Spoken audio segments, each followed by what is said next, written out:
নমস্কার, নির্মল অ্যাস্ট্রো থেকে আপনাদের সকলকে জানাচ্ছি স্বাগত। রাধে রাধে। ঈশ্বর আপনাদের ভালো রাখুন, সুস্থ রাখুন, এই শুভ কামনা দিয়ে আমি ভিডিওটি তৈরি করছি। এই ভিডিওটি আজকে তুলা রাশির জন্য। আপনারা ইতিমধ্যেই জানেন যে বৃহস্পতি বক্রী হয়ে অতিচারী গতিতে আপনাদের কর্কট রাশিতে এসে উপস্থিত হয়েছে। এর ফলে আপনাদের কি হতে চলেছে? আপনাদের জীবন এতদিন ধরে গতানুগতিক চলছিল, কোনো পরিবর্তন নেই, কিছুই নেই, না শুভ না অশুভ, মোটামুটি আপনাদের চলছিল। কিন্তু এই বৃহস্পতির গমন আপনাদেরকে কি দিতে চলেছে এবং আপনার পরিস্থিতির আমূল পরিবর্তন হতে চলেছে, এই যে সমস্ত বিষয় নিয়ে কিন্তু এই ভিডিওটিতে আমি আলোচনা করছি। মন দিয়ে আপনারা শুনবেন এবং শেষ পর্যন্ত এটাকে শুনে জীবনে কাজে লাগাবেন। তাহলে বলি যে বৃহস্পতি আপনাদের এখন যে কর্কট রাশিতে বসে আছে, সেই কর্কট রাশি কি আপনার কোন ঘর? না আপনার দশম ঘর। তাই দশম ঘরে বসে আপনার কর্মক্ষমতাকে দেখছে, আপনার কর্মের পরিবেশকে দেখছে, আপনার যে এতদিন ধরে কর্মক্ষেত্রে যে পরিবর্তনের দরকার ছিল সেটা আপনারা চেষ্টা করতে পারেন, কিংবা আপনারা যারা নতুন চাকরির জন্য আবেদন করছেন সেখানেও আপনারা চেষ্টা করতে পারেন। কারণ বৃহস্পতি আপনাদের দশম ঘরে বসে রয়েছে। এই দশম ঘরে বৃহস্পতি আপনার কিন্তু উচ্চস্থ স্থানে বসে রয়েছে। সেই জন্য এই বৃহস্পতি আপনাকে কর্মক্ষেত্র নিয়ে অর্থাৎ চাকরি জীবন নিয়ে যে যে সমস্যাগুলো ছিল বা আপনি যে জিনিসগুলো চাইছেন সেগুলো আপনাকে বৃহস্পতি দিতে চলেছে। তাই এই সময়টাকে কাজে লাগাবেন। এই যে 120 দিন বক্রী হয়ে যে অতিচারী গতিতে কর্কটে এসেছে, পরে আপনাদের নবম স্থানে অর্থাৎ মিথুন রাশিতে যাবে। এই যে নবম আর দশম ঘরকে দেখছে বা সেখানে গিয়ে যে বসে অন্যান্য ঘরগুলোকে যে দৃষ্টি দিচ্ছে, তার ফলে আপনাদের জীবনে কি হবে এবং সেইভাবে নিজেকে চালিত করে কিন্তু আপনারা জীবনকে এগিয়ে নতুন দিশা দেখিয়ে নিজের জীবনকে উন্নতি করবেন। তাহলে বলি যে এই দশম ঘরে যে আপনার বৃহস্পতি বসে রয়েছে সেটা কিন্তু আপনাকে কি করছে না আপনার জীবনকে পরিচালিত করছে, কর্মজীবনকে। আপনারা যা পরিবর্তন চেয়েছিলেন, যেটা চেয়েছিলেন, আপনাদের যদি বসেদের সঙ্গে যদি ঝুট ঝামেলা হয়ে থাকে বা কর্মক্ষেত্রে যদি কোনো রকম পরিস্থিতি, জটিল পরিস্থিতি হয়ে থাকে, সেটা কিন্তু দূরীভূত হবে এই বৃহস্পতির কৃপায়। এই যে প্রেডিকশনগুলো করা হচ্ছে এটা কিন্তু চন্দ্র রাশির ওপরেই, অর্থাৎ যাদের তুলা রাশি। আপনাদের কি হচ্ছে না বৃহস্পতির দশম ঘরে বসে পঞ্চম দৃষ্টি দিচ্ছে কোন ঘরকে? না আপনার দ্বিতীয় ঘরকে। দ্বিতীয় ঘর কি? না দ্বিতীয় ঘর থেকে আমরা অর্থ জানি, ইনলস অর্থাৎ আপনার বৈবাহিক সূত্রে যে আত্মীয় স্বজন আছে তাদের সঙ্গে সম্পর্ক কীরকম হবে এবং আমাদের কথাবার্তা কীরকম হবে।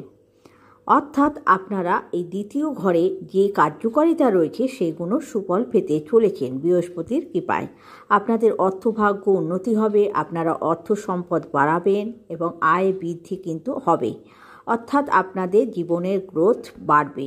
এছাড়া যাদের আত্মীয় স্বজনদের সঙ্গে মনোমালিন্য চলছিল, সম্পর্ক তিক্ততায় গিয়ে পৌঁছে গেছিল, সেখানেও সুফল লক্ষ্য করা যাচ্ছে।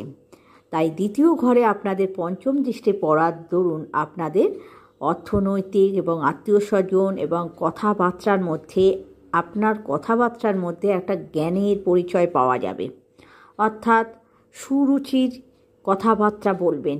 আপনাদের সঙ্গে যারা কথা বলবে আপনার কথার দ্বারা তারা প্রভাবিত হবে। তাই এই সময় যারা কথাবার্তা নিয়ে কাজকর্ম করে তাদের কিন্তু সময়টা খুবই ভালো। এবার ওই দশম ঘরে যে বৃহস্পতি বসে আছে অর্থাৎ কর্কট রাশিতে বর্তমানে, সেখান থেকে আপনার সপ্তম দৃষ্টি দিচ্ছে কোথায়? না সপ্তম দৃষ্টি দিচ্ছে আপনার চতুর্থ ঘরকে।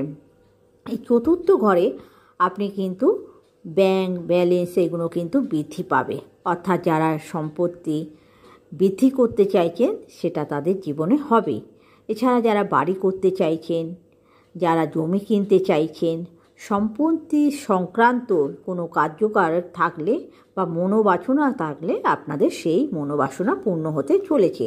কারণ বৃহস্পতি আপনাকে দৃষ্টি দিচ্ছে সপ্তম দৃষ্টি, যার ফলে কিন্তু আপনাদের এই সুফলগুলো পাবেন। যারা বাড়ি করতে চাইছেন এই সময়টাকে কাজে লাগিয়ে বাড়ির পরিকল্পনা করতে পারেন, যারা জমি কিনতে চাইছেন তারা জমিও করতে পারেন, অর্থাৎ আপনাদের সম্পত্তিগত গ্রোথ বাড়বে। এছাড়া মাকে নিয়ে যদি আপনি চিন্তিত থাকেন তো সেদিক দিয়েও এই চিন্তা দূর হবে, এবং মায়ের সঙ্গে যদি সম্পর্ক আপনার নষ্ট হয়ে থাকে বা তলানিতে গিয়ে থাকে সেখানেও সম্পর্ক সুমধুর হওয়ার সম্ভাবনা দেখা যাচ্ছে। কারণ বৃহস্পতির সপ্তম দৃষ্টি আপনার চতুর্থ ঘরে পড়ছে। এই চতুর্থ ঘরকে আমরা কিন্তু মাতুল ঘরকেও বলে থাকি, অর্থাৎ মায়ের ঘরকেও বলে থাকি। এবার আসি আপনাদের বৃহস্পতির নবম দৃষ্টি কোথায় ফেলছে না, নবম দৃষ্টি ফেলছে আপনার ষষ্ঠ ঘরে। এই ষষ্ঠ ঘর থেকে আমরা কি দেখি না, শত্রুতা দেখি, রোগ দেখি, তারপরে হচ্ছে আমার প্রতিযোগিতামূলক পরীক্ষা দেখি। এইগুলোকে আমরা ষষ্ঠ ঘর থেকে দেখে থাকি। তাই আপনারা যারা এতদিন ধরে সিবি ফেলে রেখেছেন তারা কিন্তু এবার ডাক পাবেন এবং আপনাদের ইন্টারভিউ সফল হবে। এছাড়া যারা প্রতিযোগিতামূলক পরীক্ষাগুলো দেন সেখানেও সফলতা লক্ষ্য করছেন। এতদিন ধরে আপনাদের শত্রুরা আপনার পেছনে ছিলেন, আপনি বুঝতে পারছিলেন না কে আপনার জীবনে শত্রুতা করছে। সেটা অফিস ক্ষেত্রেও হতে পারে, বাড়িতেও হতে পারে, বা নিকট আত্মীয়র মধ্যেও হতে পারে। আপনি তাদেরকে চিহ্নিত করতে পারছিলেন না। বৃহস্পতির কৃপায় আপনি কিন্তু এবার তাদেরকে চিহ্নিত করতে পারবেন, এবং তাদের চিহ্নিত করার ফলে আপনি সেক্ষেত্রে বিজয়ী হবেন। অর্থাৎ তারা আপনার শত্রুতা করেও আপনার কোনো রকমের বড় ক্ষতি করতে পারবে না। এবার আসি ষষ্ঠ ঘর থেকে আমরা রোগকেও নির্দেশ করে থাকি। এই বৃহস্পতি ষষ্ঠ ঘরে দৃষ্টি দেওয়ার জন্য কী হবে না, আপনাদের পেটের সমস্যা হতে পারে, কিংবা ফ্যাটি লিভার হতে পারে, লিভারের সংক্রান্ত যে কোনো জিনিস হতে পারে। তাই আপনারা যদি কোনো রকমের এই রোগের সম্ভাবনা বা সংকেত কিছু দেখেন, সঙ্গে সঙ্গে ডক্টরের পরামর্শ নেবেন এবং সেইভাবে নিজেদের জীবনকে পরিচালিত করবেন। কারণ আপনাদের এই সময়টাকে এই হওয়ার সম্ভাবনা দেখা যাচ্ছে, রোগের সম্ভাবনা দেখা যাচ্ছে। এবার আসি, যখন বৃহস্পতি আবার মিথুন রাশিতে শিফট করবে, অর্থাৎ কিনা আপনার নবম ভাগ্যে যাবে, তখন আপনার কি হতে পারে না, নবমে বসে আপনার কি দেখবে না, পঞ্চম ঘরকে দেখবে। এই পঞ্চম ঘর থেকে আমরা সন্তান, তারপর প্রেম, ভালোবাসা ইত্যাদি দেখে থাকি। এছাড়া উচ্চশিক্ষাও দেখে থাকি। তাই এই পঞ্চম ঘরে যখন আপনাদের দৃষ্টি দেবে, তখন আপনাদের কি হবে, যারা সন্তান নিতে চাইছেন তারা সন্তানের চিন্তাভাবনা করতে পারেন, বা সন্তান নিয়ে যারা খুবই চিন্তিত ছিলেন তাদেরও এই চিন্তা দূর হতে চলেছে বৃহস্পতির কৃপায়। কারণ বৃহস্পতি স্বয়ং সেখানে বসে আপনার পঞ্চম দৃষ্টি দিচ্ছে। এছাড়া আপনাদের নবম ভাগ্যে কিন্তু বৃহস্পতি বসছে, তার মানে নবম ভাগ্য থেকে কি আপনার ভাগ্য, আপনার ভাগ্যে যা আছে, যা পাওয়া ছিল এই সময়টাতে বৃহস্পতি আপনাকে দেবে। অর্থাৎ কিনা আপনি এতদিন ধরে যে সমস্ত কর্ম করেছেন বা আপনার ভাগ্যের ওপরে যেটা পাওয়া ছিল পাননি, সেই ভাগ্য কিন্তু উদয় হতে চলেছে। বৃহস্পতি আপনাদের ভাগ্যস্থানে বসার দরুন। তাই ভাগ্য, আমাদের জীবন চলে কিন্তু ভাগ্য আর পরিশ্রমের ওপর। ভাগ্যের ফল কিন্তু আমরা লিখতে পারি না, পরিশ্রমের ফল আমাদের নিজেদেরকে লিখতে হয়। কিন্তু বৃহস্পতি যখন আপনার ভাগ্যস্থানে বসে রয়েছে, আপনার ভাগ্য তো উদয় হবেই। তাই আপনার যে যে জিনিস পাওনা ছিল, যা আপনার ভাগ্যে ছিল, সেগুলো কিন্তু আপনি এই বৃহস্পতির কৃপায় পেতে চলেছেন। এই বৃহস্পতি ওই নবম ঘর থেকে আপনার সপ্তম দৃষ্টি দিল তৃতীয় ঘরে। তৃতীয় ঘরটা কি, আমাদের যোগাযোগ, ট্রাভেল, ভাই বোন। যদি আপনারা কোনো ছোটোখাটো ভ্রমণ করতে চান এই সময় যেতে পারেন। এছাড়া আপনারা যদি কোনো রকমের বিদেশে যেতে চাইছেন, সেটা কিন্তু ছোট ট্যুর হবে, সেখানেও আপনারা যেতে পারেন। যারা অনলাইন সংক্রান্ত কোনো ব্যবসা বা অনলাইন মার্কেটিং জাতীয় কিছু কাজকর্ম করেন, সেখানেও কিন্তু সুফল লক্ষ্য করা যাচ্ছে। এছাড়া দেখা যাচ্ছে কি না, আপনাদের ভাই বোনেদের সঙ্গে সম্পর্ক কিন্তু খুব ভালো হবে। যদি সম্পর্ক তলানিতে থাকে, সম্পর্ক যদি বাজে হয়ে থাকে, তাহলে আপনাদের এই সময় সম্পর্ক ভালো হতে চলেছে। এছাড়া আপনারা যারা এতদিন ধরে সিভি ফেলে রেখে দিয়েছেন, কোনো রকমের কোনো ইন্টারভিউ যোগাযোগ আসছে না, কিছু আসছে না, কোনো কিছুতেই কিছু হচ্ছিল না, এখন কিন্তু সেই যোগাযোগটা হবে।